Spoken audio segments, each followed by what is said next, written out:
सम्मानीय टीआई साहब, सम्मानीय पूरा मंच, सामने बैठे हुए मेरे समाज के समस्त भाई और बहनें, मैं पहले क्षमा चाहूंगी कि जिस समाज ने मुझे आगे बढ़ाया,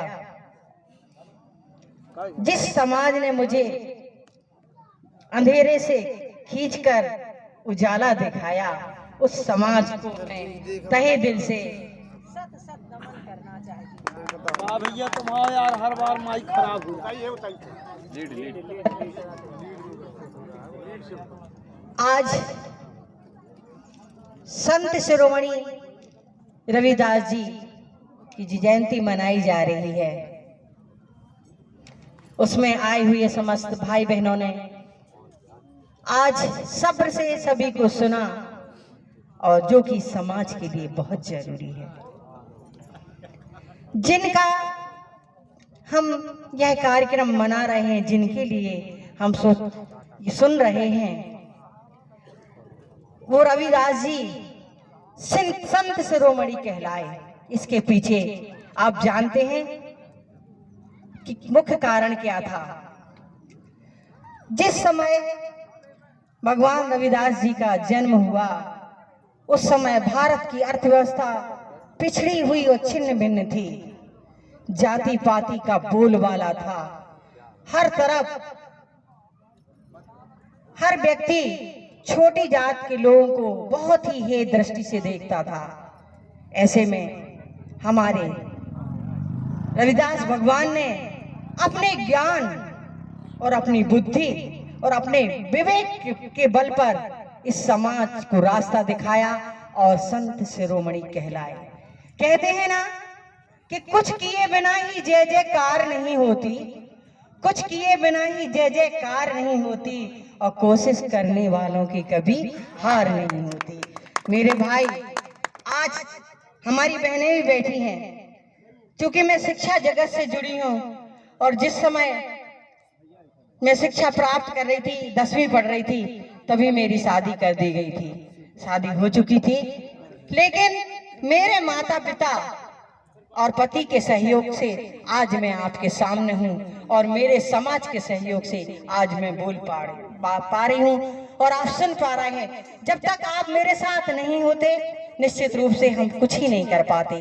तो ऐसे समाज पर मुझे गर्व है, और मैंने पहले ही कहा था कि यदि मैं अपने समाज के सामने 2 शब्द भी बोल पाती हूँ तो शायद मेरा जीवन सार्थक हो जाएगा। जिस समाज ने मुझे आगे बढ़ाया, यदि उसी समाज को जागृत करने के लिए मैं 2 शब्द नहीं बोल पाई तो मेरा जीवन व्यर्थ है। आपके सामने मैं बहुत छोटी हूँ। यहाँ हमने विचार सुने, हमारी बहनें बैठी है, हमारी युवा साथी बैठे हुए हैं, जिन्होंने अब जोत जला दी है समाज को जागृत करने की। उनको भी मैं नमन करती हूँ कि आज हमारा युवा वर्ग सामने आएगा और इस समाज को सुधारने का कार्य करेगा।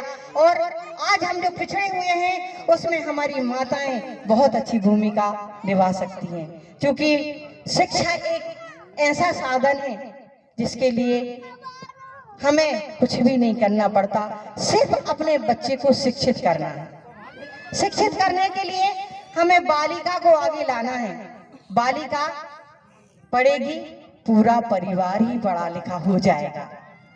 बालिका को आगे बढ़ाएं, बालकों को आगे बढ़ाएं, उन्हें शिक्षित करें। हमारे पास पैसा नहीं है, कोई बात नहीं, हम एक टाइम भूखे रहकर भी अपने बच्चे को पढ़ा सकते हैं, क्योंकि डॉक्टर भीमराव अंबेडकर ने ही कहा था कि शिक्षा ऐसा अस्त्र है जिसके जरिए हम समाज को जागृत कर सकते हैं। यदि हमें समाज को जागृत करना है तो समाज को शिक्षित होना ही पड़ेगा। और जब हम शिक्षित हो जाएं तो जरूरी नहीं कि हम शिक्षित ही हो जाएं, जो कार्य हम कर रहे हैं उसमें भी निपुण होना चाहिए।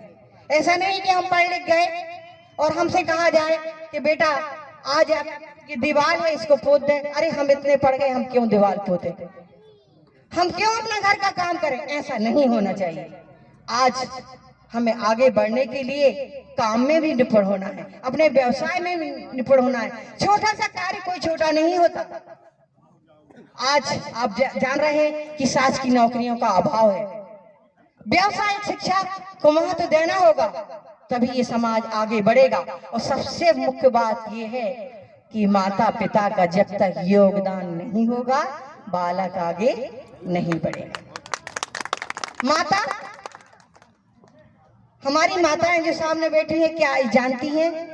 बिल्कुल जानती हैं कि डॉक्टर भीमराव अंबेडकर ने हमें समानता का अधिकार दिया, हमें शिक्षा का अधिकार दिया।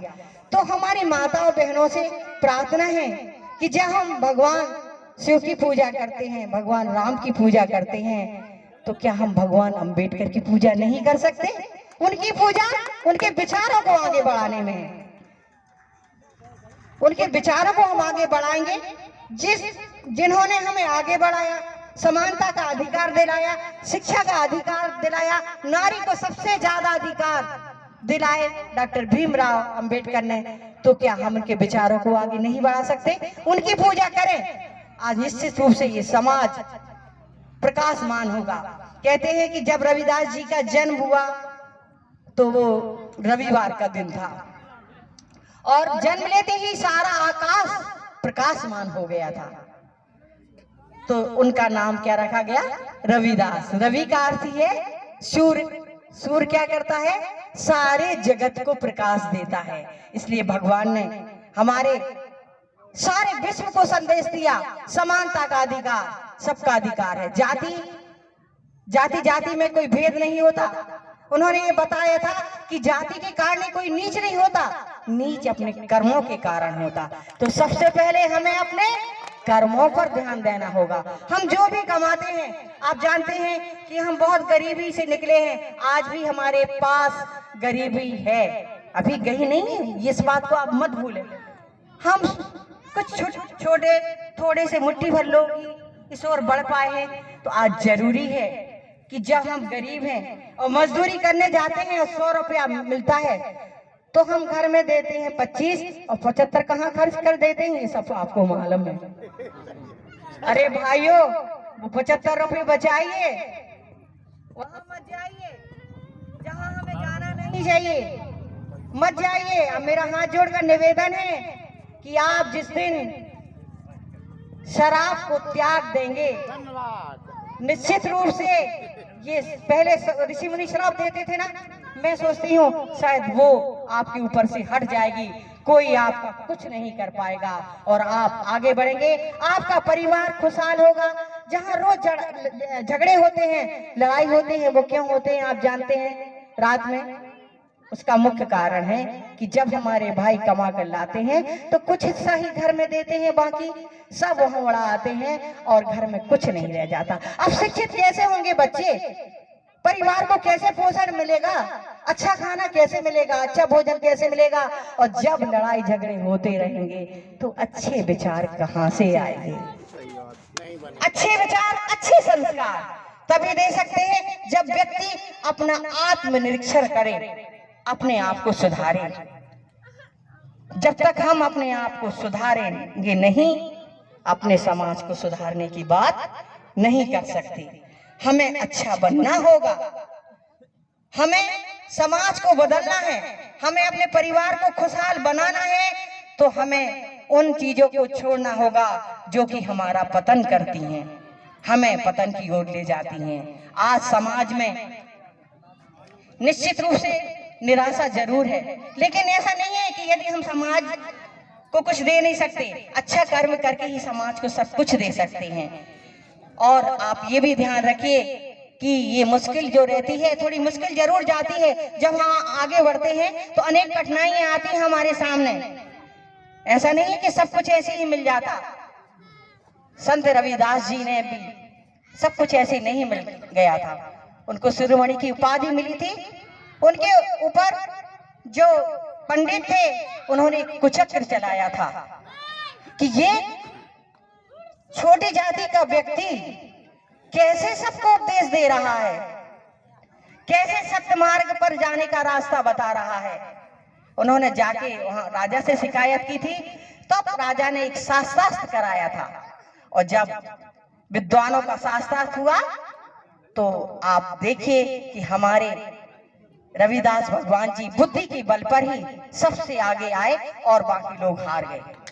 बुद्धि की परीक्षा लेने के लिए उन्होंने, मैंने पढ़ा है, एक और उपाय किया था कि जब वो पूजा करने का अधिकार रविदास जी को दिया जा रहा था तो फिर विरोध हुआ।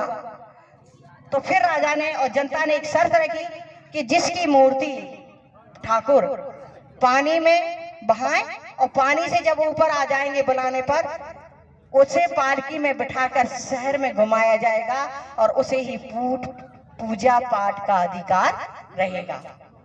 सारा शहर इकट्ठा था, मैंने पढ़ा, सारा शहर इकट्ठा था। राजा के सामने सबसे पहले पंडित काठ की मूर्ति लाए और उन्होंने बहाया, और जब वो काठ की मूर्ति गंगा में प्रवाहित हुई तो सीधे अंदर चली गई। वो बुलाते रहे लेकिन नहीं लौटे। लेकिन जब रविदास जी से कहा गया तो वो सिल उठा के ले आए थे, जिस पर अपना वो रोज का काम करते थे। सिल पत्थर उठा के लाए और जब उन्होंने बहाया और प्रभु से कहा, हे प्रभु, मैं तो आपकी पूजा करता हूँ और कर्तव्य ही मेरा सबसे बड़ी पूजा है, कर्तव्य ही मेरी सबसे बड़ी पूजा है, यही मेरी शिला है और यही भगवान है, मेरी आज लाज रख लो।